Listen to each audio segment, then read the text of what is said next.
সাকিব ভাই তো বড় ভাই হিসাবে সবসময় থাকেন, ওনার ভালোবাসা ওনার দোয়া সবসময় থাকে। সো ওইটা ডিফারেন্ট ইস্যুস আর কি। সারিকার সাথে আমার প্রায় 5 বছর পরই দেখা হয়েছে, কথা হয় না, যোগাযোগ হয় না। আমি তো ভেবেছিলাম যে ও হয়তো বা কাজই করে না, বাদ দিয়ে দিয়েছে। আর রায়হান রাফি তো আমার অনেক পছন্দের একজন ডিরেক্টর। উনি যখন বিঞ্জের মাধ্যমে যখন অফারটা আসলো, আমি জাস্ট লুফে নিলাম। কারণ রায়হান রাফি মানি হচ্ছে এখন যে কটা প্রোডাকশন করেছে সবগুলোই অলমোস্ট সুপারহিট হয়েছে। লাস্ট তুফান, তো তুফানের ঠিক আগে আগেই শুটিং করেছিলাম। সো এইভাবেই আসলে যুক্ত হওয়া, এভাবেই শুটিং শুরু করা। মানে আমি আসলে এইরকমভাবে কখনো অভিনয়ই করিনি আসলে, মানে এইভাবে নিজেকে লুক চেঞ্জ করে কখনোই করা হয়নি বা ডিরেক্টর ওইভাবে ভাবেনি। তো রায়হান রাফি ভাইয়ের সাথে যখন আমি প্রথম দেখা করলাম এটার জন্য ওনার অফিসে, তো দেখার পর উনি প্রথম শর্ত দিল যে চুল কেটে ফেলতে হবে। তো আমি তো ভাবলাম যে কোনো স্টাইলিশভাবে ছোটো চুল করা হবে হয়তো বা। তো সেইভাবে আমি বললাম যে ঠিক আছে, অসুবিধা নেই, আপনি একদিন সময় নেন, আপনি আমাকে জানান চুল ছোটো করবেন কিনা। তো আমি বললাম যে আমি আজকে ডিসিশন দিলাম আমি আপনার সাথে কাজটা করতে চাই। তো ফাইনালি উনি শুধু 10-15 দিন শুধু আমার সাথে খায় আর ঘুরে আর আড্ডা মারে। আমি বুঝলাম না ভাই আপনি কি আসলে কাজটা করবেন আমার সাথে। তো ফাইনালি যেদিন লুক টেস্টের যে ব্যাপারগুলো হলো, চুল তো যেভাবে কাটলাম, আমি কাটার পর বললো না ভাই আপনাকে আরও বেশি ভালো লাগছে। তারপরে আমার ঘ্যাচ ঘ্যাচ করে চুল একদম, আপনারা দেখবেন একটু পরে, একদম যাচ্ছে তাই করে ফেলেছে চুলের।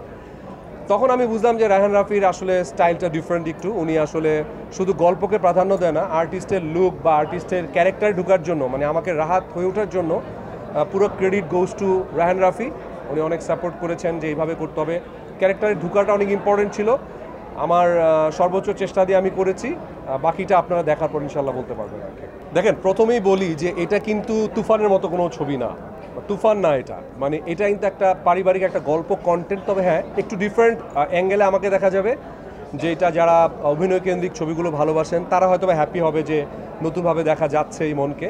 সো আমার যেটা হয়েছে যে ডিরেক্টর যারা যারা ভালো কাজ করছেন এখন বাংলাদেশে, রায়হান রাফি ছাড়াও তো অনেক ভালো ভালো ডিরেক্টর আছেন, ওনারা যদি ডিফারেন্ট অ্যাঙ্গেলে আমাকে নিয়ে ভাবেন, আমি আমার সর্বোচ্চ ডেডিকেশনটা তাদেরকে দিতে চাই এবং ডিফারেন্ট অ্যাঙ্গেলে কাজ করতে চাই, এটাই আসলে বলার আছে। বেরোতে পেরেছি ইনশাল্লাহ। মানে আপনারা, আমি নিজে আমার মনে হয় যে একদম পুরোপুরি বের হয়ে গেছি। আমার আসলে আপনারা আমার পাসওয়ার্ড মুভিটা দেখেছিলেন, আমি একটু অটিস্টিক ক্যারেক্টার করেছিলাম। তখন থেকেই চিন্তা করছিলাম যে মানুষ শুধু ওই রোমান্টিক আর শুধু হিরো মার্কা এখন আর ছবি চলে না আসলে। এখন একটু অভিনয় কেন্দ্রিক ছবিগুলো চলে। আমার পার্সোনাল যদি বলেন, আমার আমির খানকে খুব পছন্দ, অনেক ভার্সেটাইল একজন অ্যাক্টর। আমার ভিতরে যে ক্ষুধাটা আছে সেটা আমি আজ পর্যন্ত কাউকে দেখানোর সুযোগ পাচ্ছি না। তো রাফি ভাই আমাকে যেভাবে ভেঙেছেন, আমি আসলে এইভাবে ভাঙার জন্যই আসলে তৈরি হচ্ছি।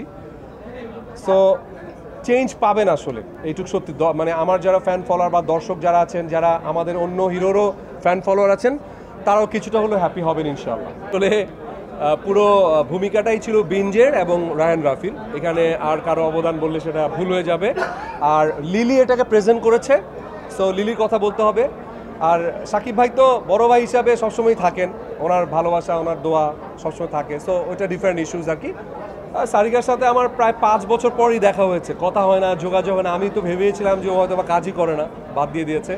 ফাইনালি রাফি ভাইয়ের একটা চমক, ওরা আবার সারিকাকে আবার ব্যাক করিয়ে নিয়ে এসেছে।